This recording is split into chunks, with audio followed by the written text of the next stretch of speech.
அருமையான பரிசுத்தவான்களுக்கு ஆண்டவராய் இயேசு கிறிஸ்து நாமத்தில் என்னுடைய வாழ்த்துக்கள். எபிரேயருக்கு எழுதின கடிதம், இது நம்முடைய 41வது செய்தி. மோசேயின் விசுவாசம். வேத வாசிப்பு எபிரேயர் 11ஆம் அதிகாரம் 23 முதல் 31 வசனங்கள் முடிய உள்ள பகுதியை நாம் மோசேயின் விசுவாசம் அல்லது மோசேயோடு எகிப்திலிருந்து வந்த மக்களின் விசுவாசம் என்று கூறலாம். 23 முதல் 28 வரை உள்ள வசனங்களை நாம் வாசிப்போம். மோசே பிறந்த போது அவனுடைய தாய் தகப்பன்மார் அவனை அழகுள்ள பிள்ளை என்று கண்டு விசுவாசத்தினாலே ராஜாவினுடைய கட்டளைக்கு பயப்படாமல் அவனை 3 மாதம் ஒழித்து வைத்தார்கள்.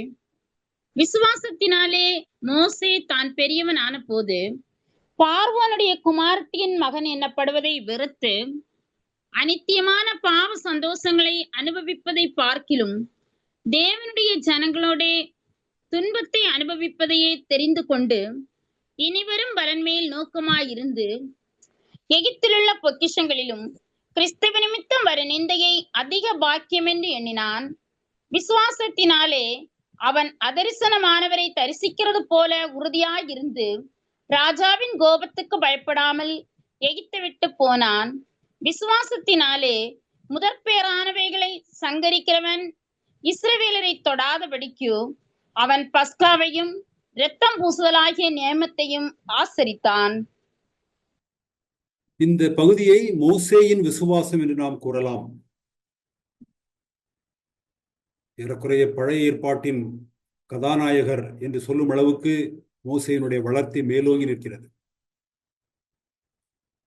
தேவனுடைய மக்களாகிய நமக்கு மோசேயின் விசுவாசம் என்று சொன்ன உடனேயே நம் மனதிலே தோன்றுகின்ற பலத்த செய்கைகளை நாம் அறிவோம். ஆனால் எபிரேய விசுவாசிகளை ஊக்குவிப்பதற்காகவும் அவர்களை எச்சரிப்பதற்காகவும் மோசேயின் வாழ்க்கையை இந்த எபிரேயர் ஆசிரியர் எப்படி பார்க்கிறார் அல்லது மோசேயின் விசுவாசத்தை அவர் எப்படி பார்க்கிறார் என்பது மிக முக்கியமானது. மோசேயினுடைய விசுவாசத்தை பற்றி நமக்கு தெரியாததா என்ற ஒரு ஃபெமிலியாரிட்டி, நமக்கு இது தெரிந்ததுதான் என்ற ஒரு மனப்பாங்கோடு நாம் இதை அணுகாமல் உண்மையிலேயே மோசே விசுவாசத்தினால் என்ன செய்தார், இந்த செய்திக்கு நாம் போவதற்கு முன்பாக அல்லது இந்த பகுதியை நாம் வாசிப்பதற்கு முன்பாக மோசே விசுவாசித்தான் என்ன செய்தார் என்று இதில் பங்கு பெறுகிற நம் ஒவ்வொருவரையும் கேள்வி கேட்டால் நிச்சயமாக விதவிதமான பதில்களை நாம் சொல்வோம். அதில் எதுவும் தவறு இல்லை. மோசே விசுவாசத்தினால் என்ன செய்தார் என்பதற்கு நாம் இருக்கின்ற எல்லா பதில்களிலுமே ஓரளவுக்கு உண்மை இருக்கும். ஆனால் தங்கள் விசுவாசத்தில் தடுமாறுகின்ற, தங்கள் விசுவாசத்தில் பின்வாங்குகின்ற, தங்கள் விசுவாசத்தை மறுதலிக்கின்ற ஒரு கூட்டம் தேவனுடைய மக்களுக்கு மோசேயினுடைய விசுவாசம் என்று இந்த ஆசிரியர் எதை முன்வைக்கிறார்? இது நமக்கு பரிச்சயமானது இல்லை. இந்த முன்னுரையை நீங்கள் நன்றாக கவனிக்க வேண்டும். நாம் மோசேயின் விசுவாசம் என்று எதை பரிச்சயமாக கருதுகிறோமோ அந்த பரிச்சயமான பகுதியை எபிரேயர் ஆசிரியர் முன்வைக்கவில்லை என்பதால் நாம் இந்த பகுதியை மிகவும் கருத்தோடு பார்க்க வேண்டும். மோசே என்கின்ற ஒரே ஒரு நபரை பற்றி தான் இந்த வாரத்தைய எபிரேயர் கடிதத்தின் வேத ஆய்வு. மோசே எகிப்திலிருந்து விடுவித்து வழிநடத்தி கொண்டு வந்த மக்களையும் கூட நாம் சேர்த்துக் கொள்ளலாம். ஆனால் இந்த வாரத்தில் மோசையை பற்றி பார்ப்பதற்கு மட்டும்தான் நேரம் போதுமானதாக இருக்கும். அது நல்லது என்று கூட நான் நினைக்கின்றேன். எபிரேயர் 11ஆம் அதிகாரம் 23ஆம் வசனத்திலே நாம் வாசிக்கின்றோம். மோசே பிறந்த போது அவனுடைய தாய் தகப்பன்மார் அவனை அழகுள்ள பிள்ளை என்று கண்டு விசுவாசத்தினாலே ராஜாவினுடைய கட்டளைக்கு பயப்படாமல் அவனை 3 மாதம் ஒழித்து வைத்தார்கள். இந்த வசனத்தை வாசித்தவுடனே நமக்கு 2 கேள்விகள், 2 எண்ணங்கள் நம்முடைய மனதிலே தோன்றும். ஒன்று, மோசே அழகுள்ள பிள்ளை என்பதற்கும் மோசேனுடைய விசுவாசத்திற்கும் என்ன தொடர்பு? கடவுளுக்கு என்ன அழகின் மேல் அவ்வளவு பெரிய பிரிமியம் வேல்யூவா? ஒரு குழந்தையினுடைய அழகு என்பது கர்த்தருடைய பார்வையிலே அவ்வளவு விலையேறப்பட்டதா என்ற ஒரு கேள்வியும். இங்கு மோசேனுடைய விசுவாசத்தை பற்றி நாம் வாசிக்கவில்லை, அவனுடைய தாய் தகப்பன்மாருடைய விசுவாசத்தை பற்றி பார்க்கிறோம். இந்த 2 கேள்விகளை நாம் பார்ப்போம். இஸ்ரேல் மக்களுடைய வரலாற்றை பொறுத்தவரை மோசே அவருடைய கதாநாயகன். பழைய ஏற்பாட்டிலே அல்லது வேதத்திலே நாம் பார்ப்பதற்கு வெளியே யூத அறிஞர்கள், பிலோ, ஜோசபஸ் பிளேவியஸ் போன்ற யூத அறிஞர்கள், ஒரு எடுத்துக்காட்டுக்கு தான் இந்த 2 பெயர்களை நான் குறிப்பிடுகிறேன் தவிர அது ஒரு கூட்டம் யூத அறிஞர்கள் இருக்கின்றார்கள். அவர்கள் மோசையை பற்றி எழுதியிருப்பதெல்லாம் வாசிக்கும் போது மோசையை பற்றி அவ்வளவு தெரிந்த பிறகு மோசையை விட ஒரு பெரிய மனிதன் இந்த உலகத்தில் இருக்கும் என்பதை யாருமே எண்ண முடியாது. அப்படி க்ளோயிங் வேர்ட்ஸ், மிளிரும் வார்த்தைகளிலே அவர்கள் மோசையினுடைய வாழ்க்கை வரலாற்றை எழுதுகின்றார்கள். ஏறக்குறைய அந்த வரலாற்று பின்புலத்தில் வந்தவன் தான் ஸ்தேவானும் கூட. ஆனால் யூத அறிஞர்கள் மோசையினுடைய வரலாற்றை பற்றி பேசும்போது மோசையை ஒரு கதாநாயகனாக வருணித்து, சித்தரித்து, மிகைப்படுத்தி, உயர்வுணர்ச்சியில் பேசுவது ஸ்தேவானுடைய செய்தியிலே காணப்படவில்லை. ஸ்தேவான் அதை மிதமாக பேசுகின்றான். மோசே இப்படி ஒரு மிளிர்கின்ற கதாநாயகன் தான். ஆனால் மின்னி மிளிர்கின்ற கதாநாயகன் என்கின்ற பாணியிலே ஸ்தேவான் தன்னுடைய செய்தியிலே மோசையின் வாழ்க்கையை பேசவில்லை, மிதமாக பேசுகின்றார். அப்போஸ்தலர் 7ஆம் அதிகாரம் 20 முதல் 44 முடிய உள்ள வசனங்களிலே ஸ்தேவானின் செய்தியை நாம் வாசிக்கின்றோம். ஸ்தேவான் ஏறக்குறைய புதிய ஏற்பாட்டின் ஒரு திருப்புமுனை, டர்னிங் பாயிண்ட் என்று சொல்லலாம். ஸ்தேவான் பவுலுடைய முன்னோடியான நிழல் என்று சொல்லலாம். நாம் இன்று ஸ்தேவானை பற்றி பார்க்க போவதில்லை. 7ஆம் அதிகாரம் 22ஆம் வசனத்திலே ஸ்தேவான் கூறும்போது, மோசே எகிப்தியருடைய சகல சாஸ்திரங்களிலும் கற்பிக்கப்பட்டு வாக்கிலும் செய்கையிலும் வல்லவனானான் என்று கூறுகிறார். மோசையினுடைய மாபெரும் கதாநாயக செயல்களை பற்றி வர்ணிப்பதற்கு பதிலாக, ஆனால் மிக உயர்ந்த வார்த்தைகளில் பேசுகின்றார். எகிப்தியருடைய எல்லா ஞானத்திலும் எல்லா கலைகளிலும் மோசே கற்பிக்கப்பட்டு பயிற்றுவிக்கப்பட்டு வாக்கிலும் செய்கையிலும் வல்லவனானான். இதுதான் யூதர்கள் அல்லது யூத மக்கள் தங்களுடைய தேசத்தின் ஃபவுண்டர், தங்கள் தேச பிதா, தங்கள் தேசத்தை தோற்றுவித்தவராகிய மோசையை பற்றி அவருடைய பார்வை. மோசே ஒரு எகிப்திய குடிமகன். மோசே எகிப்தின் அரச குடும்பத்தை சார்ந்தவர். ஆகவே ஒரு அரச குடும்பத்தை சார்ந்த ஒரு பிள்ளைக்கு அல்லது வாலிபனுக்கு எப்படிப்பட்ட ஒரு கல்வி கிடைக்குமோ அப்படிப்பட்ட மிக உயர்ந்த தரமான கல்வி மோசே பெற்றான். ஆகவே மோசே எகிப்தியருடைய எல்லா கலைகளிலும், எல்லா அறிவியலிலும், எல்லா கட்டடக்கலையிலும், எல்லா போர்க்கலையிலும் அவன் தேறினவன் என்று வேதத்திலும் நாம் ஸ்தேவான் கூறுவதை பார்க்கின்றோம். ஸ்தேவான் கூறுவது யூத அறிஞர்கள் தொன்று தொட்டு பேசியனுடைய சுருக்கம்தான். மோசே இஸ்ரவேல் மக்களுக்கு தேவனால் நியமிக்கப்பட்ட தூதுவன், மீட்பன். அப்போஸ்தலர் 7ஆம் அதிகாரம் 36ஆம் வசனத்திலே ஸ்தேவான் பேசும்போது, இவனே, இந்த மோசேயே அவர்களை அங்கே இருந்து அழைத்து வந்து எகிப்து தேசத்திலேயும் சிவந்த சமுத்திரத்திலேயும் 40 வருட காலமாய் வனாந்திரத்திலேயும் அற்புதங்களையும் அடையாளங்களையும் செய்தான். எகிப்திலே செய்தார், சிவந்த சமுத்திரத்திலே செய்தார், 40 ஆண்டுகளாய் வனாந்திரத்திலே செய்தார் அற்புதங்களையும் அடையாளங்களையும் இந்த மோசே. ஆக மோசேயினுடைய விசுவாசம் என்பதை பற்றி பார்க்கும்போது ஸ்தேவானுடைய ஸ்தேவான் எதை முக்கியத்துவப்படுத்துகின்றார் என்றால், எகிப்திலும் சிவந்த சமுத்திரத்திலும் 40 ஆண்டுகள் வனாந்திரத்திலேயும் அவர் அற்புதங்களையும் அடையாளங்களையும் செய்து இந்த மக்களை நடத்தி வந்தார் என்பது மோசேயினுடைய வாழ்க்கையில் மிக முக்கியமான பகுதி. எபிரேயர் ஆசிரியரை பொறுத்தவரை எபிரேயர் 3ஆம் அதிகாரம் 2ஆம் வசனத்திலும் 5ஆம் வசனத்திலும் நாம் ஏற்கனவே வாசித்திருக்கிறோம். மோசே தேவனுடைய வீட்டில் எங்கும் அல்லது எல்லாவற்றிலும் உண்மையுள்ளவனாயிருந்தான். ஏன் மோசையை பற்றி சொல்வதற்கு எபிரேய ஆசிரியருக்கு வேறு காரியங்கள் இல்லையா என்றால் வேறு பல்லாயிரம் காரியங்கள் உள்ளன. ஆனால் எபிரேய ஆசிரியரை பொறுத்தவரை மேலோங்கி நிற்கிற மோசையின் வாழ்க்கையில் மேலோங்கி நிற்கும் பண்பு, ஃபீச்சர், அம்சம் என்னவென்றால் அவன் உண்மையுள்ளவன். தேவனுடைய வீட்டில், தேவனுடைய நாட்டில், தேவனுடைய மக்களுக்கு, தேவனுக்கு எங்கும் எல்லாவற்றிலும் உண்மையுள்ளவனாயிருந்தான். ஆனால் இந்த வசனத்திலே நாம் பார்ப்பது மோசையின் விசுவாசமா, மோசையின் பெற்றோருடைய விசுவாசமா என்றால் இங்கு நாம் பார்ப்பது மோசையின் பெற்றோருடைய விசுவாசம் தான். மோசையினுடைய பெற்றோருக்கு மோசேயினிடத்தில் ஒரு தெய்வீக நோக்கம் உண்டு என்று ஒரு உணர்வு அல்லது ஒரு அப்ரிசியேஷன் அவர்களுக்கு இருந்தது. விசுவாசத்திற்கு முந்தி ஒரு உணர்வு இருக்க வேண்டும். கிரேக்க வேதாகமும் நான் இப்பொழுது குறிப்பிட்ட யூத அறிஞர்கள் பலரும், பிலோ, ஜோசபஸ் பிளேவியஸ் போன்றவர்களும் அதை மோசேயின் பெற்றோருடைய விசுவாசம், தாய் தகப்பனுடைய விசுவாசம் என்று குறிப்பிடுகின்றார்கள். ஆனால் எபிரேய வேதாகமத்திலே நாம் அதை தாய் தகப்பனுடைய விசுவாசம் என்று கூட பார்க்கவில்லை, தாயின் விசுவாசம் என்று பார்க்கின்றோம். யாத்ராகமம் 2ஆம் அதிகாரம் 2ஆம் வசனத்திலே பார்க்கின்றோம். அந்த பெண், ஸ்திரீ, கர்ப்பவதியாகி ஓர் ஆண் பிள்ளையை பெற்று அது அழகுள்ளது என்று கண்டு அதை 3 மாதங்கள் ஒளித்து வைத்தாள் என்று சொல்லும் போது அந்த தாயை பற்றி மட்டும்தான் எபிரேய வேதாகமம் பேசுகின்றது. தகப்பன் அதற்கு ஒத்துழைத்தான். அவள், அந்த தாய், அதை அப்புறம் ஒளித்து வைக்க கூடாமல் ஒரு நாணல் பெட்டியை எடுத்து அதற்கு பிசினும் கீழும் பூசி அதிலே பிள்ளையை வளர்த்தி நதியோரமாய் நாணலுக்குள்ளே வைத்தாள் என்று எபிரேய வேதாகமத்தில் பார்க்கும்போது தந்தையினுடைய பங்கு ஹைலைட் பண்ணப்படவில்லை, தாயினுடைய பங்குதான் ஹைலைட் பண்ணப்பட்டிருக்கின்றது. ஒரு தாயினுடைய விசுவாசம் ஒரு தலைமுறையினுடைய விதியை, ஒரு தலைவனுடைய விதியை, ஒரு தேசத்தின் விதியை, தேவனுடைய திட்டத்தின் மாபெரும் இலக்கை நிர்ணயிக்கிறதா இருக்கிறது. இதை நாம் வலியுறுத்த வேண்டும்.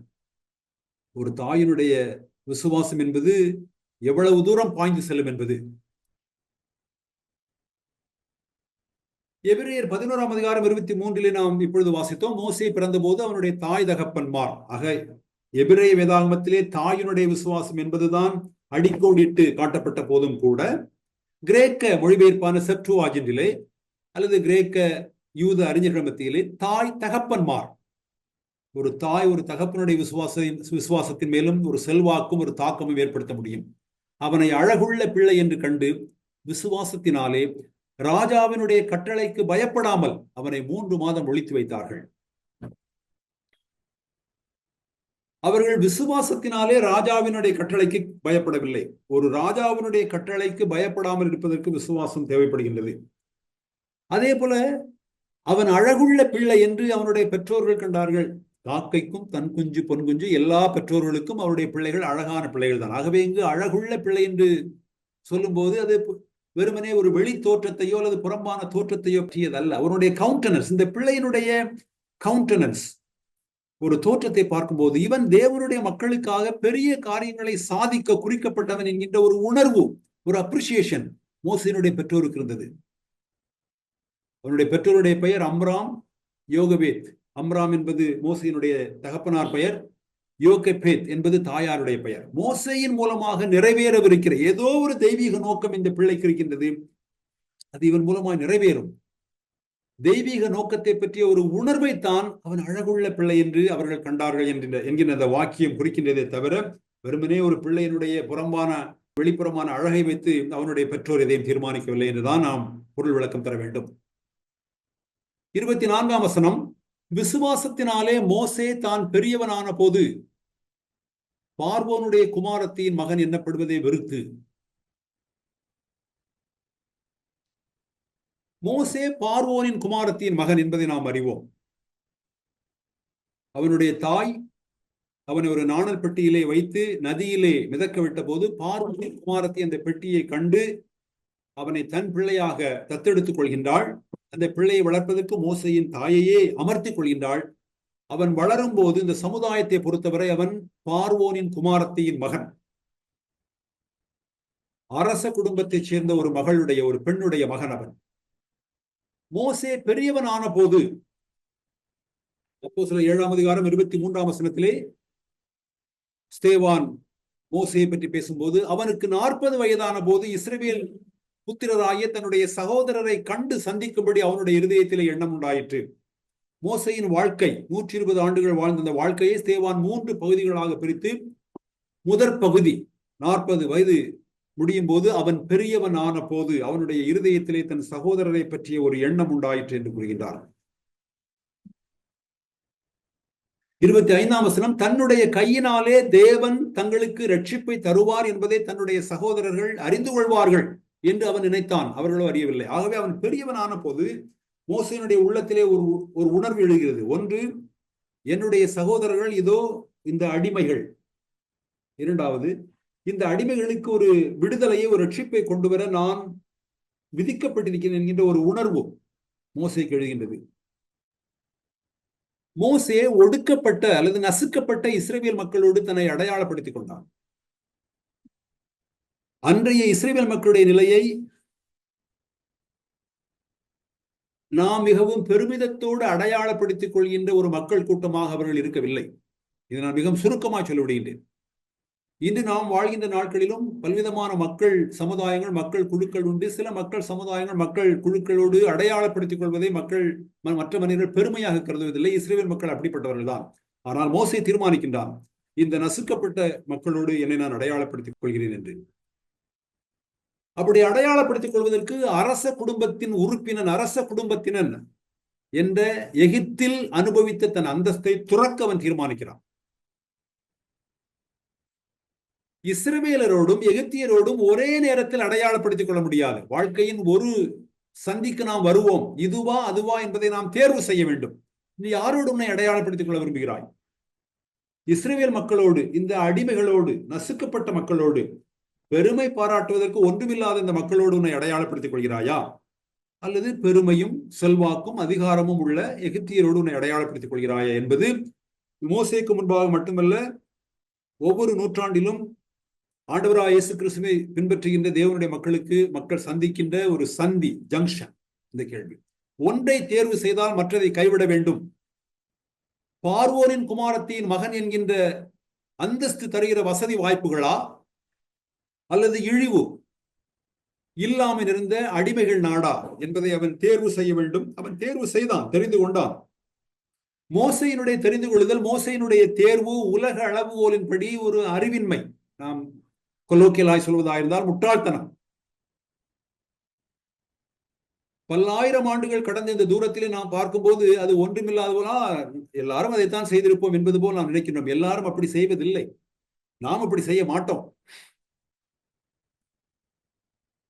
25ஆம் வசனத்திலே நாம் வாசிக்கின்றோம், அவன் பார்வோனுடைய குமாரத்தின் மகன் எண்ணப்படுவதை வெறுத்து அநித்தியமான பாவ சந்தோஷங்களை அனுபவிப்பதை பார்க்கிலும் தேவனுடைய ஜனங்களுடைய துன்பத்தை அனுபவிப்பதையே தெரிந்து கொண்டான். அநித்தியமான என்றால் நிலையில்லாத, தற்காலிகமான, கடந்து போகின்ற பாவ சந்தோஷங்களை அனுபவிப்பதை விட தேவ மக்களோடு துன்புறுவதையே அல்லது துன்பத்தை அனுபவிப்பதையே தெரிந்து கொண்டான். மோசே விசுவாசத்தினால் ஒரு விலை செலுத்தினான். இதுதான் நாம் இன்று அடிக்கோடிட்டு விரும்புகிற ஒரு சில காரியங்களில், அதாவது ஒரு காரியம் என்று கூட சொல்லலாம், ஒரே ஒரு காரியம் என்று கூட சொல்லலாம். மோசே விசுவாசத்தினால் ஒரு விலை கிரயம் செலுத்தினான். மோசே விசுவாசத்தினால் சிவந்த சமுத்திரத்தை திறந்தார். மோசே விசுவாசத்தினால் 40 ஆண்டுகள் அற்புத அடையாளங்கள் செய்தார். இவை யாவும் உண்மை. ஆனால் எபிரேயர் கடிதத்தின் ஆசிரியரை பொறுத்தவரை அந்த எபிரேய விசுவாசங்களை ஊக்குவிப்பதற்காக மோசே ஒரு விலைக்கிரயம் செலுத்தினான். ஆகவே உங்களை ஊக்குவிப்பதற்காக சொல்கிறேன், நீங்களும் ஒரு விலைக்கிரயம் செலுத்த வேண்டும் என்று. என்ன விலைக்கிரயம்? இந்த உலக அந்தஸ்து என்ற விலைக்கிரயம். கடந்து போகின்ற தற்காலிகமான நிலையில்லாத இன்பங்களை விட துன்புறுத்தப்படும் தன் மக்களோடு, தான் அடையாளப்படுத்திக் கொண்ட மக்களோடு உடன் துன்புறுத்தப்படுவதையே தெரிந்து கொண்டான்.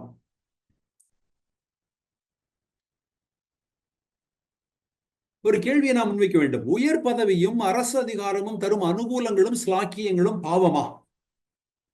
ஒருவன் தன்னுடைய கல்வியினாலோ திறமையினாலோ உயர் பதவியையும் அரசு அதிகாரத்தையும் பெற்றுவிட்டான் என்று வைத்துக் கொள்வோம். அந்த உயர் பதவியும் அரசு அதிகாரமும் ஒரு மனிதனுக்கு அனுகூலங்களும் ஸ்லாக்கியங்களும் தருகின்றன. பொதுவாக இந்த தேவனுடைய மக்களை பொறுத்தவரை அப்படி உயர் பதவி அரசு அதிகாரங்களுக்கெல்லாம் நாம் ஆஸ்பயர் பண்ணுவதில்லை. ஆனால் மோசே போன்று, யோசேப்பு போன்று, தானியேல் போன்று, தேவனுடைய நெகேமியா போன்று உயர் பதவியிலும் அரசு அதிகாரத்திலும் இருந்த தேவனுடைய மக்கள் பழைய ஏற்பாடு எங்கும் பார்க்கின்றோம், புதிய ஏற்பாட்டிலும் கூட பார்க்கின்றோம், ராயனுடைய வீட்டார் என்று. இந்த அனுகூலங்களும் ஸ்லாக்கியங்களும் பாவமா என்றால் பாவம் இல்லை என்றுதான் சொல்ல வேண்டும். ஏன் பாவம் இல்லை? ஏனென்றால் அரசியல் உரிமைகள் இல்லாத ஒடுக்கப்பட்ட கூட்டத்தில் அங்கம் வகிப்பதை விட ஒரு அரச குடும்பத்தில், எகிப்திய அரச குடும்பத்தில், அரசாங்கத்தில், அரசபையில் இருக்கும் செல்வாக்கை பயன்படுத்தி அந்த ஒடுக்கப்பட்ட இஸ்ரேல் மக்களுக்கு எவ்வளவோ நன்மைகள் செய்யலாமே. இது உண்மையா பொய்யா? நீங்கள் பதில் இருக்க வேண்டும். உண்மைதான், உண்மைதான். இதுல எந்த தவறும் இல்லை, எந்த பாவம் இல்லை. மோசே அப்படி சிந்தித்திருப்பார் என்றால் அந்த சிந்தனை ஓட்டத்தில் எந்த தவறும் இல்லை. நான் ஒரு அரச குடும்பத்தில் இருக்கின்றேன், அரசாங்கத்தின் உயர் பதவியில் இருக்கின்றேன், அரசபையின் உயர்ந்த அதிகாரம் எனக்கு இருக்கின்றது. அதை பயன்படுத்தி, என் செல்வாக்கை பயன்படுத்தி, எந்த அரசியல் உரிமைகள் இல்லாத ஒடுக்கப்பட்ட அந்த மக்களுக்கு நான் எவ்வளவோ நன்மைகள் செய்யலாமே என்பது தவறு அல்ல. ஆனால் மோசேயை பொறுத்தவரை அது பாவம். ஏனென்றால் அவன் தனக்கு முன் வைக்கப்பட்ட கடமையின் பாதையை அவன் பார்க்கின்றான். அப்படி பார்த்த பின்பு மோசே அப்படிப்பட்ட உயர் பதவியையும் அல்லது அரசு அதிகாரத்தையும் தேர்ந்தெடுத்துக் கொள்வது பாவம். பாவம் மட்டுமல்ல, அது விசுவாசத்தை மறுதலிப்பது, விசுவாசத்திலிருந்து பின்மாறுவது என்ற உச்சகட்ட பாவம், சாதாரண பாவம் இல்லை. எபிரேய விசுவாசிகளை எபிரேய கடிதத்தின் ஆசிரியர் எச்சரிப்பதும் இதே விசுவாசத்தை மறுதலிப்பது அல்லது விசுவாசத்திலிருந்து பின்மாறுவது என்ற உச்சகட்ட பாவத்தை குறித்துத்தான். அதே பாவத்தை குறித்துத்தான் அவர்கள் எச்சரிக்கப்படுகின்றார்கள். மோசேயை ஒரு முன்னுதாரணமாக வைக்கின்றார். எகிப்தின் அரியணை, எகிப்தின் மகுடம், எகிப்தின் அரசனாவது என்பது மோசேயை பொறுத்தவரை கை கட்டின தூரம்தான். வேதத்துக்கு வெளியே பல அறிஞர்கள் அப்படி சொல்கின்றார்கள். மோசே தன்னுடைய பாதையிலே, தன்னுடைய தடத்திலே தொடர்ந்து போயிருந்தால் அவன் எகிப்தின் பார்வோனாக மாறியிருப்பான். அவனுடைய முன்னோடியாகிய யோசேப்பு எகிப்தின் ஆளுநராகத்தான் இருந்தார். ஆனால் மோசேயோ எகிப்தின் அரசனாக, எகிப்தின் பார்வோனாக மாறும் அளவுக்கு அவன் கல்வியும் திறமையும் ஆற்றலும் வல்லமையும் படைத்தவன். பல போர்களை நடத்தினவன், பல போர்களை வென்றவன், பல நகரங்களை கட்டினவன் என்று வேதத்திற்கு வெளியே உள்ள பல செய்திகள் கூறுகின்றன. மோசே எகிப்தின் மாபெரும் அறிவார்ந்த ஒரு பேரரசனாக மாறியிருக்கலாம். அந்த வாய்ப்பை அவன் மறுத்த போது அவன் கண்டதெல்லாம் அவனுக்கு முன்பாக இருந்த வறுமையும் தூற்றலும் ஆபத்தும் பாடுகளும் தான். இதை மறுப்பதும் இதை இழப்பதும் ஒரு நாளிலே ஒரு புகழை ஈட்டித் தரும் என்பதை அவன் முன்கூட்டியே காணவில்லை. மோசே தன்னுடைய வாழ்க்கையின் முடிவிலே அல்லது வரலாறு தன்னை எப்படி தீர்க்கும் என்பதை அவன் முன்கூட்டியே காணவில்லை. அவனுடைய உடனடி பார்வையில் தெரிவது, இந்த மக்களுடைய அடையாளப்படுத்திக் கொண்டால் வறுமையும் இல்லாமையும் தூற்றலும் நிந்தையும் ஆபத்தும் பாடுகளும் தான் என்னுடைய வாழ்க்கை. புகழ் எனக்காக காத்திருக்கிறது என்பதை அவன் நினைத்து கூட பார்க்கவில்லை. பார்வோனின் அரசவையில் இருப்பது நிரந்தர கனவீனம், அது தரும் உலக அனுகூலங்களுக்கு இந்த கனவீனம் மிக பெரும் விலை என்று கூறுகிறான். 26ஆம் வசனம், இனிவரும் பலன் மேல் நோக்கமாயிருந்து எகிப்தில் உள்ள பொக்கிஷங்களிலும் கிறிஸ்துவின் நிமித்தம் வரும் நிந்தையை அதிக பாக்கியம் என்று எண்ணினான். மோசே ஒன்றும் கண்ணை மூடிக்கொண்டு பார்வோனின் குமாரத்தின் மகன் என்கின்ற தன்னுடைய உலக அந்தஸ்தை அவன் தூக்கி எறிந்து விட்டு வரவில்லை. அவன் கணக்கு போடுகின்றான். எந்த விலை கொடுத்தாவது தவிர்க்க வேண்டிய ஒன்றை மோசே பரிசை போல் கருதி அதை ஆவலாய் தேடினான். பார்வோனின் குமாரத்தின் மகன் என்ற இந்த அந்தஸ்தை எந்த விலை கொடுத்தாவது நாம் தக்க வைத்துக் கொள்ள வேண்டும், அதை இழப்பதை நாம் தவிர்க்க வேண்டும். ஆனால் மோசே லாபம் என்ன நட்டம் என்ன என்கின்ற கணக்கை போட்டு அவன் தீர்மானிப்பது, நான் பார்வோனின் குமாரத்தின் மகன், இதை இழப்பது ஒரு மாபெரும் பரிசு, இந்த பரிசை நான் ஆவலாய் தேட வேண்டும் என்று தீர்மானிக்கிறார்.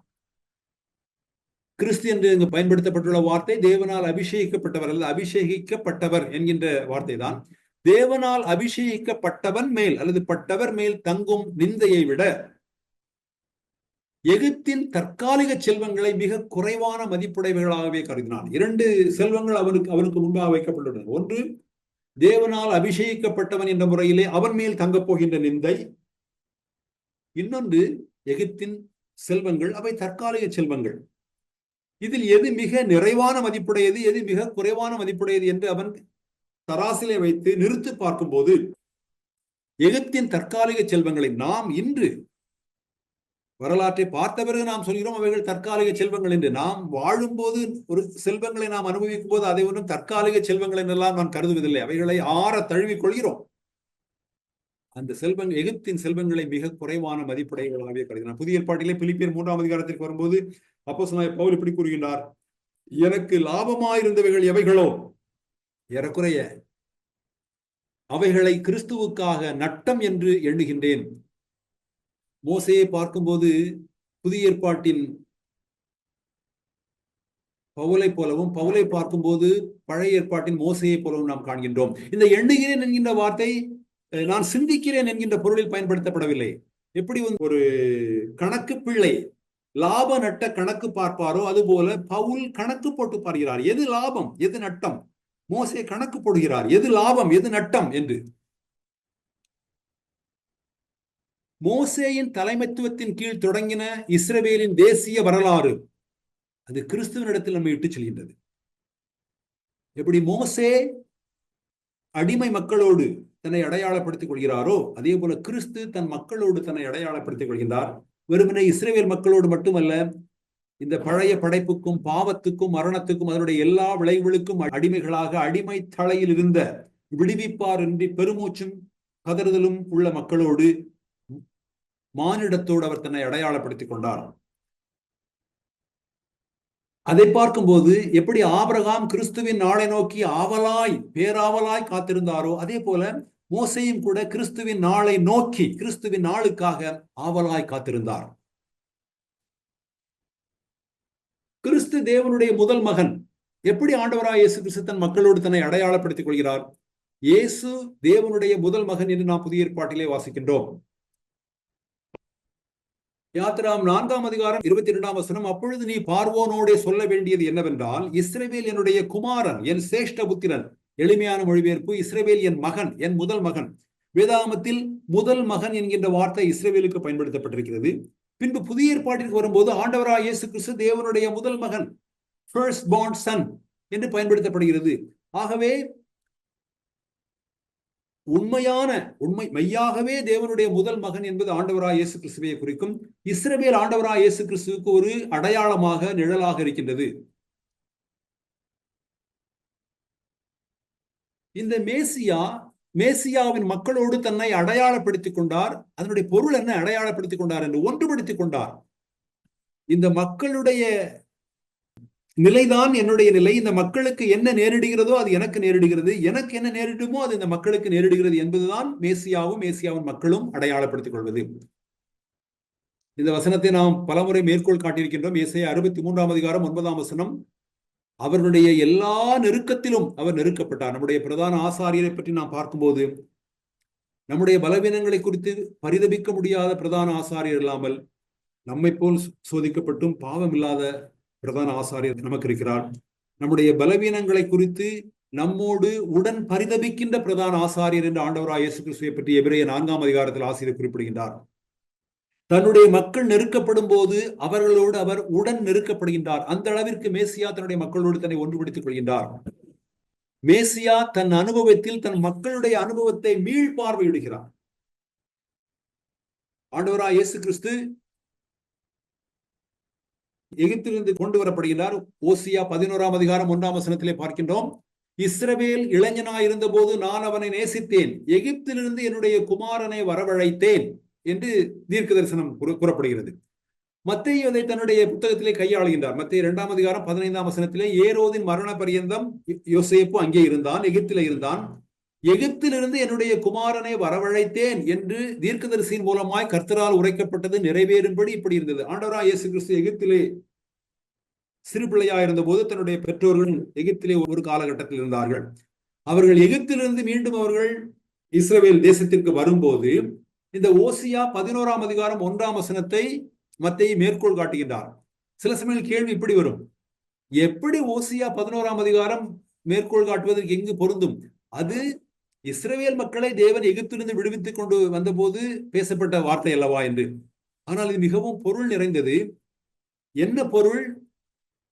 எப்படி இஸ்ரவேல் தேவனுடைய முதல் மகனாக இருந்ததோ அதே போல ஆண்டவராய் இயேசு கிறிஸ்து தேவனுடைய மெய்யான முதல் மகனாக இருக்கிறார் என்று அந்த தீர்க்க தரிசனத்திற்கு மத்தேயு பொருள் விளக்கம் கொடுக்கிறார். அந்த மத்தேயுவின் மூலமாக பரிசுத்த ஆவியானவர் பொருள் விளக்கம் கொடுக்கின்றார். எப்படி இஸ்ரவேல் மக்கள் எகிப்திலிருந்து எக்ஸோடஸ், நாம் எக்ஸோடஸை தமிழிலே யாத்ராகமம் அல்லது யாத்திரையை பற்றிய புத்தகம் என்று மொழிபெயர்க்கின்றோம். அதனுடைய ஒரு நேர்த்தியான மொழிபெயர்ப்பு வெளிப்பயணம் அல்லது வெளியேற்றம் என்று சொல்லலாம். எப்படி இஸ்ரவேல் தேவனுடைய முதல் மகனாக ஒரு வெளியேற்றம் அல்லது ஒரு வெளிப்பயணத்தை மேற்கொண்டதோ அதே போல ஆண்டவராய் இயேசு கிறிஸ்து லூக்கா 9ஆம் அதிகாரம் 31ஆம் வசனத்தில் நாம் பார்க்கின்றோம், அவர் எருசலேமில் நிறைவேற்ற போகிற அவருடைய மரணத்தை குறித்து பேசிக் கொண்டிருந்தார்கள். மறு உருவ மலையிலே ஆண்டவராய இயேசுவோடு எலியாவும் மோசையும் தோன்றி அவர் எருசலேமிலே நிறைவேற்ற போகிற அவருடைய மரணத்தை குறித்து பேசிக் கொண்டிருந்தார்கள் என்று நாம் வாசிக்கின்றோம். அவருடைய மரணத்தை பற்றி என்று தமிழ் வேதாகமத்தில் எழுதியிருக்கிறது. ஆங்கில வேதாகமத்திலே about his departure அல்லது about his exodus, அவர் நிறைவேற்றப் போகிற வெளிப்பயணத்தை குறித்து அல்லது வெளியேற்றத்தை குறித்து, எப்படி முதல் மகனாகிய இஸ்ரவேல் எகிப்திலிருந்து வெளிப்பயணத்தை மேற்கொண்டதோ அதுபோல ஆண்டவராகிய இயேசு கிறிஸ்து ஒரு வெளிப்பயணத்தை மேற்கொள்கின்றார். என்ன வெளிப்பயணம்? இந்த பழைய படைப்பிலிருந்து புதிய படைப்பிற்கு செல்கின்ற வெளிப்பயணம் அல்லது வெளியேற்றம் அல்லது எக்ஸோடஸ். தேவனுடைய மக்கள் சுமந்த நிந்தையையும் இகழ்ச்சியையும் கர்த்தரால் அபிஷேகிக்கப்பட்டவர் அதன் கடும் அடர்த்தியில் சுமந்தார். முதல் மகனாகிய இஸ்ரவேல் நிந்தையையும் இகழ்ச்சியையும் சுமந்தது. ஆனால் கர்த்தராகிய இயேசு கிறிஸ்துவோ, தேவனால் அபிஷேகிக்கப்பட்டவரோ, அவர் நிந்தையையும் இகழ்ச்சியையும் சிலுவை மரணத்திலே அதனுடைய எல்லா கொடிய அடர்த்தியிலும் சுமந்தார். சங்கீதம் 69:9 பார்க்கின்றோம், உம்மை நிந்திக்கிறவனுடைய நிந்தனைகள் என்மேல் விழுந்தது. மோசே இதை பார்க்கின்றார். எப்படி அவர் நிந்தையை ஏற்றுக்கொண்டாரோ, உண்மையாகவே ஒரு நாளிலே தேவனுடைய மெய்யான முதல் மகனாகிய கிறிஸ்து இந்த எல்லா நிந்தைகளுடைய ஒட்டுமொத்தத்தை தன்மேல் ஏற்றுக்கொள்வார் என்பதை மோசையும் பார்க்கின்றார். சரி, என்ன காரணத்திற்காக இந்த உலக அந்தஸ்தாகிய பார்வோனின் மகன், பார்வோனின் குமாரத்தின் மகன் என்பதையும் அல்லது எகிப்தின் செல்வங்களையும் துறப்பதற்கு மோசே தீர்மானிக்கின்றார். வரவிருக்கும் வெகுமதியாகிய பரம நகரத்தை முன்னிட்டு, கடந்த 2 வாரங்களிலே இந்த வரவிருக்கும் வெகுமதியாகிய பரம நகரத்தை பற்றி அல்லது புதிய நகரத்தை பற்றி நாம் பார்த்தோம். கிறிஸ்துவின் நாமத்தினால் வரும் இழிச்சொல்லால் எபிரேய விசுவாசிகளுடைய நிலை நிற்றல், அவருடைய பெர்சிவியரன்ஸ் தள்ளாடி கொண்டிருந்தது. ஏன் இந்த கடிதம் எழுதப்படுகிறது? எபிரேய ஆசிரியருடைய விசுவாசம் தள்ளாடி கொண்டிருந்தது. அவர்கள் தாங்கி நிற்பது அல்லது நிலை நிற்பது தள்ளாடி கொண்டிருந்தது. ஏனென்றால் கிறிஸ்துவின் நிமித்தம் வரும் இழிச்சொற்கள் அல்லது பழிச்சொற்கள், நிந்தைகளை அவர்களால் தாங்க முடியவில்லை. ஆகவே எபிரேயர் கடிதத்தின் ஆசிரியர் மோசையின் எடுத்துக்காட்டை அவர்களுக்கு முன்வைக்கிறார், அவர்களுக்கு சவாலாக வைக்கின்றார். இதே சொற்களை, இதே பழிச்சொற்களை, இதே நிந்தையை மோசே சுமந்தார். இது உங்களுக்கு முன்பு சவாலாக நான் வைக்கின்றேன், இது உங்களுக்கு ஊக்கம் அளிப்பதாக என்று. மோசே காலத்தின் சாதக பாதகங்களை நித்தியத்தின் தராசில் நிறுத்து பார்த்தான். இது மிக அழகிய வாக்கியம், உங்கள் மனதிலே நீங்கள் பதித்துக் கொள்ள வேண்டும்.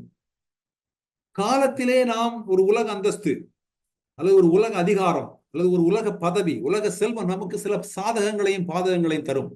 ஆனால் காலம் தருகின்ற, காலம் வாக்குறுதி செய்கின்ற எல்லா சாதக பாதகங்களையும் நித்தியத்தின் தராசில் நாம் நிறுத்து பார்க்க வேண்டும், எடை போட்டு பார்க்க வேண்டும். அப்படி எடை போட்டு பார்க்கும்போது மோசேயினுடைய கண்கள் இனி வரும் பலன் மேல் நோக்கமாயிருந்தன, அல்லது வரவிருக்கும் வெகுமதி. தமிழிலே இனி வரும் பலன் என்று இருக்கிறோம், அதை நாம் மொழிபெயர்ப்பது வரவிருக்கின்ற ஈடான வெகுமதியின் மேல் நோக்கமாயிருந்தன. அது தேவனிடத்திலிருந்து வரும் வெகுமதி. 2 விதமான வெகுமதிகள் மோசே பெற்றுக்கொண்டார் என்று சொல்லலாம். ஒரு வெகுமதி மீட்பின் வரலாற்றில் மோசேயின் இடம். வேதாகமத்தில் தேவனுடைய மக்களுக்கு கொடுக்கப்பட்டிருக்கின்ற ரட்சிப்பின் மாபெரும் அடையாளம் மோசே எகிப்திலிருந்து தேவனுடைய மக்களை விடுவித்துக் கொண்டது. பல அடையாளங்கள் உண்டு, ஆனால் தலை தூக்கி மேலோங்கி நிற்கிற ஓர் அடையாளத்தை நாம் சொல்ல வேண்டும் என்றால், எகிப்தின் அடிமை தலையிலிருந்து மோசே தேவனுடைய மக்களை மீட்டு கொண்டு வந்தது. ஆகவே மோசே பெற்ற ஒரு வெகுமதி ஈடு என்றால் ஈடாக பெற்ற வெகுமதி மீட்பின் வரலாற்றிலே மோசேயின் இடம், விழுகின்ற இடம். ஆனால் மோசே அதை கூட தன்னுடைய மாபெரும் வெகுமதியாக கருதவில்லை. தேவனுடைய அஸ்திபாரங்கள் உள்ள நகரத்தை அவன் உண்மையான வெகுமதியாக கருதினான். இந்த நோக்கமாய் இருந்தான் என்பதை எப்படி நாம் மொழிபெயர்க்கலாம் என்றால், அவனுடைய கண்கள் ஈடான வெகுமதியின் மேல் அகலாமல் பதிந்திருந்தன. ஒரு கவின்மிகு அழகு மிகுந்த ஒரு பொருளை நாம் பார்ப்போம் என்றால், கண்களை விட்டு கண்களை எடுக்காமல், கண்களை அகற்றாமல் எப்படி நாம் அந்த பொருளை நாம் பார்ப்போமோ, அதே போல இந்த அஸ்திபாரங்கள் உள்ள பரம நகரத்தை மோசே பார்த்தான். அந்த பரம நகரத்தை விட்டு அவன் கண்களை அகற்றவில்லை, அகற்றாமல் அந்த வெகுமதியின் மேல் பதித்திருந்தான். எபிரேயர் 11:10 நாம் வாசித்திருக்கிறோம், ஏனெனில் தேவன் தாமே கட்டி உண்டாக்கின அஸ்திபாரங்கள் உள்ள நகரத்துக்கு ஆபிரகாம் காத்திருந்தான். ஆபிரகாம் மட்டுமல்ல, மோசே காத்திருந்தான். ஆபிரகாம், மோசே மட்டுமல்ல, மீட்பின் வரலாற்றிலே தேவனுடைய பரிசுத்தவான்கள் அனைவரும் காத்திருந்தார்கள். 27ஆம் வசனம், விசுவாசத்தினாலே அவன் அதரிசனமானவரை தரிசிக்கிறது போல உறுதியாயிருந்து ராஜாவின் கோபத்துக்கு பயப்படாமல் எகிப்தை விட்டு போனான். விசுவாசத்தினாலே பார்வோனின் குமாரத்தின் மகன் என்ற உலக அந்தஸ்தை துறந்தான். விசுவாசத்தினாலே எகிப்தின் செல்வங்களை துறந்தான். விசுவாசத்தினாலே ராஜாவின் கோபத்துக்கு பயப்படாமல் எகிப்தை விட்டு போனான். எகிப்தை விட்டு போனான் என்று தமிழிலே மிக எளிமையாக மொழிபெயர்க்கப்பட்டிருக்கிறது. ஆனால் அந்த வார்த்தையினுடைய அழுத்தம் என்னவென்றால் அவன் எகிப்தை துறந்து போனான் என்று, வெறுமனே எகிப்தை விட்டு போனான் என்றல்ல. எகிப்து எப்படிப்பட்ட செல்வங்களையும் எப்படிப்பட்ட இன்பங்களையும் தருகிறது என்பதை அறிந்த பிறகு வெறுமனே எகிப்தை விட்டு போவதில்லை, அது எகிப்தை விட்டு துறப்பது. இருதயத்திலே அவன் எகிப்தை துறந்தான். இருதயத்திலே மோசே எகிப்தை கைவிட்டான். இந்த கிரேக்க வார்த்தை ஏறக்குறைய புதிய ஏற்பாட்டிலே ஆயக்காரனான லேவி ஆண்டவராய் இயேசு கிறிஸ்து அவனை அழைத்த போது, லேவி என்றால் மத்தேயு, அவனை அழைத்த போது எல்லாவற்றையும் விட்டு அவன் எல்லாவற்றையும் விட்டு எழுந்து அவருக்கு பின் சென்றான். அதே பொருளிலே, அதே சென்ஸிலே, அதே உணர்வோடு இந்த எழுதப்பட்டிருக்கிறது. அவன் எகிப்தை விட்டு போனான் என்றால் நாம் கற்பனை சொல்ல வேண்டும். எப்படி மத்தேயு லேவி ஆயக்காரன் என்றால் என்ன பொருள்? ஆயம் என்றால் என்ன பொருள்? Tax collector. ஆயக்காரன். ஆயம் என்றால் என்ன பொருள்? டாக்ஸ். கரெக்ட், அருமையாக பதில் சொன்னீர்கள். ஆயக்காரன் என்றால் டாக்ஸ் கலெக்டர், ஆயம் என்றால் டாக்ஸ், வரி வசூலிப்பவன், வரி. ஆயம் என்பது நல்ல தமிழ்ச்சொல். ஒரு ஆயக்காரன், வரி வசூலிப்பவன் என்பவன் அதிகாரமும் செல்வாக்கும் செல்வமும் உடையவன். அதை விட்டுவிட்டு கர்த்தராகிய இயேசு கிறிஸ்துவின் பின்னால் செல்வது என்பது அதை விட்டு போவதல்ல, அதை துறந்து விட்டு போவது. இருதயத்தை அந்த அதிகாரத்திலிருந்தும் செல்வாக்கிலிருந்தும் செல்வத்திலிருந்தும் கிழித்து எடுத்துக்கொண்டு போவது. மோசேக்கு நிகழ்ந்தது அதுதான். விசுவாசத்தினாலே அவன் எகிப்தை விட்டு போனான் என்பது, நாம் நினைப்பதெல்லாம் எப்படி நாம் நம்முடைய வேலை வாய்ப்புகளுக்காக, கல்வி வாய்ப்புகளுக்காக ஒரு கீழான நாட்டிலிருந்து ஒரு மேலான நாட்டிற்கு செல்கிறோமோ அது போல. அப்படி அல்ல. அவன் மேலான நாட்டை துறந்து விட்டு எகிப்தை விட்டு மீதியானிய வனாந்தரத்திலே அந்நியனை போல் வாழ்ந்தான். விட்டு எங்கு போனான் என்றால் அதை விட சிறந்த நாட்டிற்கு போகவில்லை. எப்படி ஆபிரகாம் மெசொப்பொத்தேமியா என்ற ஒரு பண்பாடும் நாகரிகம் உள்ள நாட்டை விட்டுவிட்டு கானான் என்ற ஏறக்குறைய அவன் வாழ்ந்த ஊரில் இருந்த நாகரிகம் அங்கு இல்லை, அங்கு சஞ்சரித்தானோ, அதே போல எகிப்தை விட்டு மீதியானிய தேசம் என்று சொல்கிறோம், அது வில்டர்னஸ், வனாந்தரம். அங்கும் அவன் சொந்த நாட்டிலே வாழ்வது போல் வாழவில்லை, அந்நியனை போல் வாழ்ந்தான். 2ஆம் அதிகாரம் 22ஆம் வசனத்திலே வாசிக்கின்றோம். யாத்ராமத்திலே மோசேயுடைய மனைவியாகிய சிப்போராள் ஒரு குமாரனை பெற்றாள். நான் அந்நிய தேசத்தில் பரதேசியா இருக்கிறேன் என்று சொல்லி அவனுக்கு கெர்சோம் என்று பெயரிட்டான். பிறகு நாம் பார்க்கிறோம், அவன் ராஜாவின் கோபத்திற்கு பயப்படாமல். அப்படியா? மோசே பயப்படவில்லையா? மோசே பயந்தான் என்று நாம் யாத்ராகமம் 2ஆம் அதிகாரம் 14ஆம் வசனத்திலே வாசிக்கின்றோமே. அதற்கு அவன், எங்கள் மேல் உன்னை அதிகாரியாகவும் நியாயாதிபதியாகவும் ஏற்படுத்தினவன் யார்? நீ எகிப்தியனை கொண்டு போட்டது போல என்னையும் கொண்டு போட நினைக்கிறாயோ என்றார். இது யார் என்றால் இன்னொரு எபிரெயன். மோசே உதவி செய்ய போய், நீ ஒரு எகிப்தியனை கொண்டது போல் இன்று எங்களையே கொல்ல பார்க்கிறாயா என்று கேட்கின்றார்கள். அப்பொழுது மோசே காரியம் நிச்சயமாக வெளிப்பட்டது என்று பயந்தான் என்று எழுதியிருக்கிறது. பார்வோன் அந்த காரியத்தை கேள்விப்பட்ட போது மோசேயை கொலை செய்ய வகை தேடினான். மோசே பார்வோனிடத்தில் நின்று தப்பியோடி மீதியான் தேசத்தில் போய் தங்கி ஒரு துறவண்டையிலே உட்கார்ந்து. காரியம் எப்படி இருக்க? எப்படி எபிரெயர் ஆசிரியர் மோசே விசுவாசத்தினால் அவன் ராஜாவுக்கு பயப்படாமல் போனான் என்று எழுதலாம். இதோ வருகிறது விளக்கம். மோசே பயந்தாரா? பயந்தது உண்மைதான். ஆனால் எகிப்தை விட்டு எகிப்தை துறந்து சென்றதற்கு காரணம் பயம் அல்ல. மோசே எகிப்தை துறந்து சென்றதற்கு காரணம் பயமில்லை. அவன் எகிப்தோடு தன் பாலத்தை எரித்து விட்டான். என்றைக்கு தன் எபிரெய சகோதரனுக்கு உதவி செய்வதற்காக, காப்பாற்றுவதற்காக ஒரு எகிப்தியனை கொலை செய்தானோ, அன்றோடு எகிப்தோடு மோசேயினுடைய பாலம் எரிந்து விட்டது. ஆனால் மோசே என்ன செய்திருக்க முடியும் என்றால், மற்ற எல்லா எபிரெய அடிமைகளையும் திரட்டி ஒரு கலகமோ புரட்சியோ எழுப்பியிருக்கலாம். பொதுவாக ஒடுக்கப்படுகிற, நசுக்கப்படுகிற மக்கள் ஒரு நாடாக எழும்ப வேண்டும் என்றால் தலைவர்கள் அதைத்தான் செய்வார்கள். மனித வரலாற்றிலே, விழுந்து போன மனித வரலாற்றிலே கலகங்களும் புரட்சிகளும் ரத்தம் சிந்துதலும் நடைபெறும். ஆனால் மோசேயோ இந்த எபிரெயன் இப்படி சொல்லும் போது, எங்களையும் கொண்டு போடலாம் என்று பார்க்கிறாயா என்று கேட்கும் போது மோசே அதை உணர்ந்து கொள்கிறார். தேவனுடைய வேலை இன்னும் வரவில்லை. ஆகவே தான் தொடங்கின தடத்தில், தான் தொடங்கின பாதையில், தான் எடுத்து வைத்த அடியில் தொடராமல் தீர்மானமாக தன் அடிகளில் பின்னிட்டு செல்கிறார். எதுவரை? கடினமான பாதையாகிய ஒரு அந்நிய தேசத்திலே, ஒரு அந்நிய வனாந்தரத்திலே, ஒரு மீதியானிய வனாந்தரத்திலே வாழ்ந்து தேவன் என்ன செய்வாரோ, தேவனுடைய வேளை வரும்போது அவர் என்ன செய்வாரோ அதை செய்யட்டும் என்று காத்திருக்கின்ற கடினமான பாதையை எட்டும் வரை மோசே தன் மாபெரும் ஒரு பரம பாடத்தை கற்றுக்கொள்கிறார். தன் மக்களுக்காக வாழ்வதை விட அவர்களுக்காக சாவதுதான் கடினம். என்னுடைய மக்களை மீட்பதற்காக நான் வாழ விரும்புகிறேன், போராட விரும்புகிறேன் என்பது மேன்மையாக தோன்றலாம். ஆனால் என்னுடைய மக்களுக்காக நான் சாக ஆயத்தமா இருக்கிறேன் என்பதுதான் கடினமானது. ஆகவே மோசே பயத்தை பற்றி வேதத்தில் எழுதியிருக்கிறது. ஆனால் அவன் எகிப்தை துறந்து போனது அல்லது ராஜாவின் சமூகத்திற்கு விலகி போனது பயத்தினால் அல்ல. காணல் ஆகாததை கண்டதால் அவன் புறப்பட்டு போனான். அதரிசனமானவரை தரிசிப்பது போல அவன் புறப்பட்டு போனான்.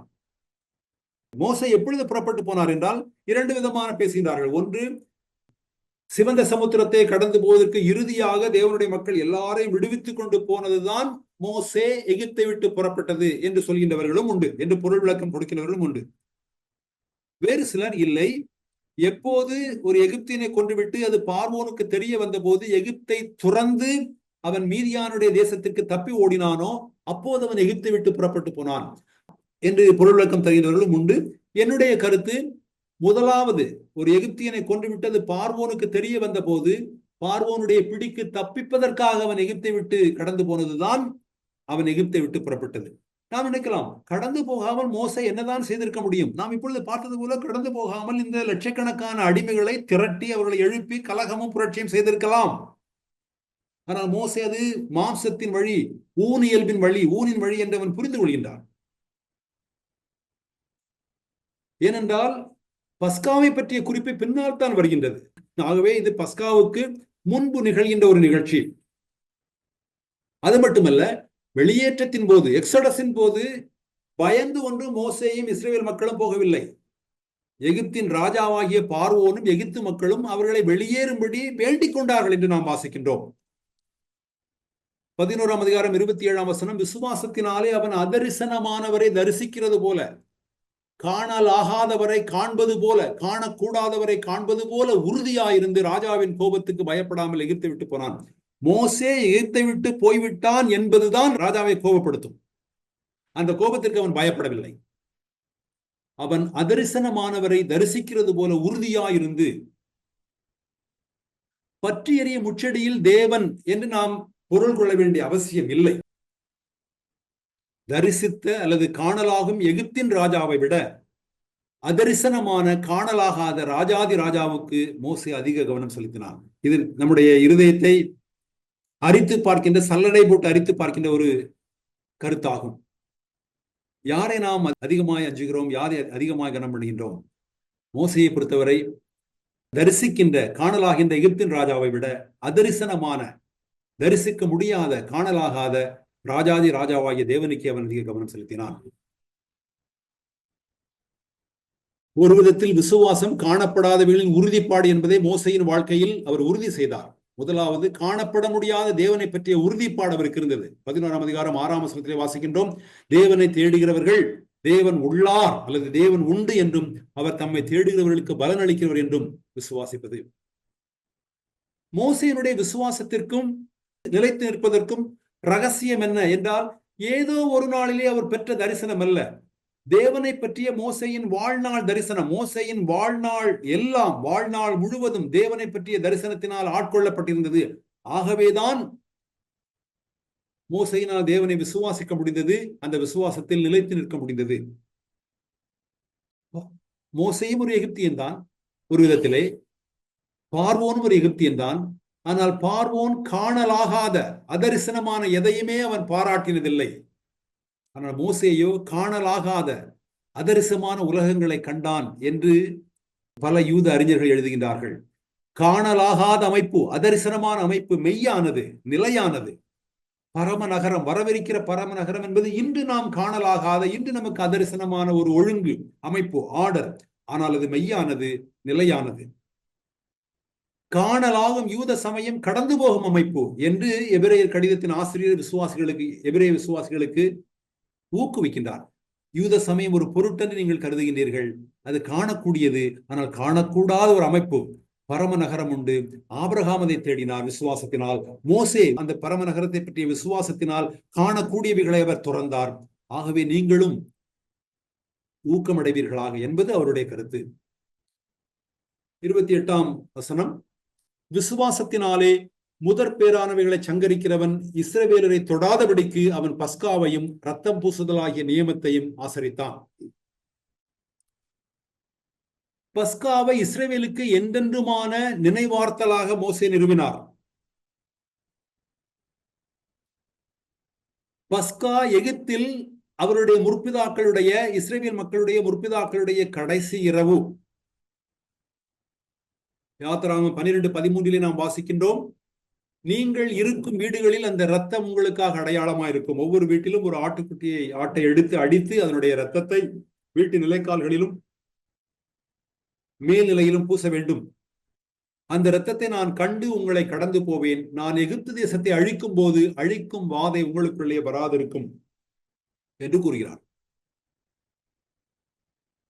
எகிப்தின் ஒவ்வொரு வீட்டிலும் முதல் பிள்ளை, தலைப்பிள்ளை சங்கரிக்கப்பட்டது, அழிக்கப்பட்டது. ஆனால் மோசேயின் விசுவாசத்தினால் அல்லது மோசே அறிவுறுத்தினதின்படி இஸ்ரவேல் மக்கள் கீழ்ப்படிந்ததனால் பஸ்கா ஆட்டின் இரத்தம் நிலைக்கால்களில் பூசப்பட்ட வீடுகளின் முன் இஸ்ரவேலின் தேவன் காவலாய் நின்று சங்காரக்காரன், அழிக்கிறவன் நுழையாதவாறு தடுத்தார். நாம் புதிய ஏற்பாட்டிலே பார்க்கின்றோம், கர்த்தராகிய இயேசு கிறிஸ்து நம்முடைய பஸ்காவா இருக்கிறார் என்று 1 கொரிந்தியர் 5ஆம் அதிகாரம் 7ஆம் வசனத்திலே வாசிக்கின்றோம். நம் பஸ்காவாகிய கிறிஸ்து நமக்காக பலியிடப்பட்டிருக்கிறாரே என்று. யோவான் 19ஆம் அதிகாரம் 36ஆம் வசனத்திலே அவருடைய எலும்புகளில் ஒன்றாயிலும் முறிக்கப்படவில்லை என்பது அவர் பஸ்கா ஆட்டுக்குட்டி என்பதை காண்பிக்கின்றது. பஸ்கா ஆட்டுக்குட்டியினுடைய எலும்பு ஒன்றும் முறிக்கப்படுவதில்லை என்று யாத்திராகமம் 12:46. ஆகவே ஆண்டவராய் இயேசு கிறிஸ்து மெய்யான பஸ்கா என்பதை எபிரேயர் கடிதத்தின் ஆசிரியர் அறிவார். ஆனாலும் கூட அவர் பஸ்காவை பற்றி பேசும்போது ஆண்டவராய் இயேசு கிறிஸ்துவை பற்றி, ஆண்டவராய் இயேசு கிறிஸ்து மரணத்தை பற்றி ஒன்றும் கூறவில்லை. ஏனென்றால் எபிரேயர் கடிதத்தின் மைய கருத்து அல்லது அவர் வலியுறுத்துகின்றது, ஆண்டவராய் இயேசு கிறிஸ்துவின் மரணம் பாவ நிவர்த்தி நாளின் வருடாந்திர பலி என்பதுதான் எபிரேயர் கடிதம் எங்கும் ஓடுகின்ற எண்ணம். பஸ்கா என்பது அதனுடைய முதன்மையான எண்ணம் இல்லை. ஆகவே அவர் பஸ்காவை பற்றி பேசாமல் கர்த்தராகிய இயேசு கிறிஸ்துவின் மரணம் பாவ நிவர்த்தி நாளிலே வருடாந்திர பலி என்று மட்டுமே பேசுகின்றார். ஆகவே நாம் முடிவுரையாக இந்த பகுதியில் நாம் பார்ப்பது, விசுவாசத்தினாலே மோசே எதை செய்தார் என்ற கேள்வி எழும்போது தேவனுடைய மக்கள் இன்று இருக்கின்ற பதில் என்ன? எபிரேயர் கடிதத்தின் ஆசிரியர் தருகின்ற பதில் என்ன? விசுவாசத்தினாலே ஒன்றை சாதித்தார், ஒன்றை பெற்றார், ஒன்றை நிகழ்த்தினார் என்பதல்ல எபிரேயர் கடிதத்தின் ஆசிரியர் கூறுவது. விசுவாசத்தினாலே அவன் பார்வோனின் குமாரத்தின் மகன் என்ற உலக அந்தஸ்தை துறந்தான். விசுவாசத்தினாலே எகிப்திலே இருக்கின்ற அவை எல்லாவற்றையும் சேர்த்து பாவ இன்பங்கள் என்று கூறுகின்றார். எது பாவ இன்பங்கள்? அந்த அதிகாரம், அரசு, செல்வங்கள், செல்வாக்கு, அவைகள் அனைத்தையும் துறக்கின்றார். விசுவாசத்தினாலே ராஜாவின் கோபத்தை எதிர்த்து பயப்படாமல் செல்கின்றார். ஆகவே எபிரேயர் கடித ஆசிரியர் சொல்வதெல்லாம் விசுவாசத்தினாலே மோசே லாப நட்ட கணக்கை போட்டு பார்த்து எது லாபம் என்றும் எது நட்டம் என்றும் தேர்ந்தெடுத்துக் கொள்கின்றார். பார்வோனின் குமாரத்தின் மகன் என்கின்ற உலக அந்தஸ்து லாபம் அல்லது நட்டம். எகிப்தின் இன்பங்களும் செல்வங்களும் செல்வாக்கும் அதிகாரமும் அரசும் லாபங்கள் அல்ல, நட்டம். ராஜாவின் கோபம் ஒன்று நட்டம் அல்ல, அது லாபம் என்று லாப நட்ட கணக்கை போட்டு அவர் லாபத்தை தேர்ந்தெடுத்துக் கொள்கின்றார். மோசேயினுடைய உண்மையான லாபம் தேவனுடைய மக்களுடைய மீட்பின் வரலாற்றிலே அவர் கதாநாயகனாக இருப்பது மட்டுமல்ல, மாறாக வரவிருக்கும் நிலையான கடைக்கால்கள் உள்ள, அடித்தளம் உள்ள, அசைக்க முடியாத பரம நகரம், பரம நாடு, பரம அரசு, பரம பூமிதான் மோசேயினுடைய உண்மையான வெகுமதி. மோசேக்கு மட்டுமல்ல, மோசேக்கு முன்பு நடந்து சென்ற பரிசுத்தவான்களாயினும் சரி, மோசேக்கு பின்பு நடந்த பரிசுத்தவான்களாக இருந்தாலும் சரி, புதிய ஏற்பாட்டின் தேவ மக்களாக இருந்தாலும் சரி, நம் எல்லாருடைய வெகுமதியும் வரவிருக்கின்ற பரம அரசும் பரம தேசமும் பரம நகரமுமே. இந்த எண்ணத்தால் எபிரேய விசுவாசிகளை எபிரேய கடிதத்தில் ஆசிரியர் ஊக்குவிக்கிறார், அவர்களை உற்சாகப்படுத்துகின்றார். இந்த வார்த்தைகள் நம்மையும் ஊக்குவிப்பதாக. அடுத்த வாரத்திலே நாம் தொடர்வோம். மோசையின் விசுவாசம் மட்டுமல்ல, மோசையை சார்ந்தவர்களுடைய விசுவாசம், மோசையை நடத்தி வந்த தேவ மக்களுடைய விசுவாசம் என்னவாக இருந்தது என்பதையும் அடுத்து வருகின்ற ஒரு 3 வசனங்கள் கூறுகின்றன. இந்த வாரத்தில் இதை பார்ப்பதற்கு நேரமில்லை. அடுத்த வாரத்தில் நாம் தொடர்ந்து பார்க்கலாம். எங்கள் ஆண்டவராகிய இயேசுவே, உம்முடைய வார்த்தைகளுக்காக நாங்கள் நமக்கு நன்றி செலுத்துகிறோம். எங்களுடைய முற்பிதாக்கள் கடந்து சென்ற பாதைகள் எல்லாவற்றையும் ஆண்டவரே நீர் வேதத்திலே நீர் குறித்து வைத்திருக்கிற இவைகள் எல்லாம் திருஷ்டாந்தங்களாக எங்களுக்கு எழுதப்பட்டிருக்கிறது. ஆண்டவரே, இவைகள் நாங்கள் கேட்டு ஆண்டவரே எங்களுடைய கல்விக்கு நாங்கள் எடுத்துக்கொள்ளவும் இந்த அடிச்சுவடுகளை நடப்பதற்கு நீர் எங்களை பலப்படுத்துவீராக. விசுவாசத்திலே ஆண்டவரே நீர் எங்களை உறுதிப்படுத்துவீராக. இந்த உலகத்திலே நீர் எங்களுக்கு இந்த நாங்கள் கண்களால் காணக்கூடியவைகளை மேன்மையானவைகள் என்று நாங்கள் எண்ணாமல் உம்முடைய நித்தியத்திலே நீர் எங்களுக்கு வைத்திருக்கிறதை நாங்கள் காணும்படிக்கு, பரம தேசத்தை நோக்கி நாங்கள் நடந்து செல்லும்படிக்கு நீர் எங்களை பலப்படுத்துவீராக. ஆண்டவரே, இந்த உலகத்திலே நாங்கள் கண்களினால் பார்க்கிறதும் நாங்கள் அனுபவிக்கிறதும் எல்லாம் இந்த உலகத்தோடு ஆண்டவரே எங்களுடைய வாழ்க்கையோடு முடிந்து போகக்கூடியதாக இருக்கிறது. ஆண்டவரே, அவைகள் எல்லாம் அநித்தியமானவைகள். ஆண்டவரே, நித்தியமாகிய பரம நகரத்தை நோக்கி நாங்கள் செல்லும்படிக்கு ஆண்டவரே ஒவ்வொரு நாளும் நீர் எங்களை வழிநடத்தி செல்வீராக. ஆண்டவரே, இந்த வார்த்தைகளிலே பிரயாசப்பட்டவர்களையும் ஆண்டவரே கூடுகையிலே பங்கு பெற்றவர்களையும் பிரயாசப்பட்ட ஒவ்வொருவரையும் நிம்மைக்குரிய மறுமைக்குரிய ஆசீர்வாதத்தினால் ஆசீர்வதிப்பீராக. இயேசு கிறிஸ்துவின் மூலம் ஜெபிக்கிறோம் எங்கள் நல்ல பிதாவே. ஆமென்.